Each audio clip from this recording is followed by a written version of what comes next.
Energiast pakatav Janno tuli koolist. Eks iga hommikune mahla joomine annab talveks hea vitamiinilaksu. Kojamees Kalle ajas parajasti trepikoja esist kõnniteed lumest puhtaks. Jannot märgates hõiskas Kalle. Poiss, mahlakat lugu tahad kuulda? Janno oli kangesti seda nägu, et laseks kohe jalga, kui vaid saaks. Vastust ära ootamata nõjatus Kalle lumelabida najale ja pajatas.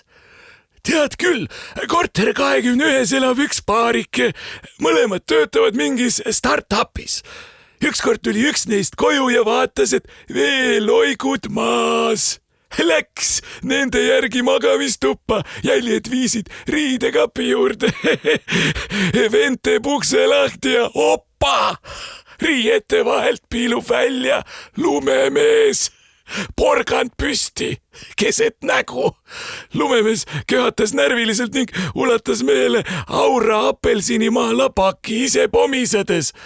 Ma olen Bolti kuller ja tõin sinu tellimuse. Lumetont veerest vast välja õue, istus oma tuunitud elektriaad ratta selga ning tuiskas minema. Vaat nii, poiss, ei tasu nende uute toiduäppidega jamada. Võttis Kalle jutu õpetlikult kokku. Ok, buumer, pomises Janno omaette ja libises osavalt Kallest mööda trepikotta.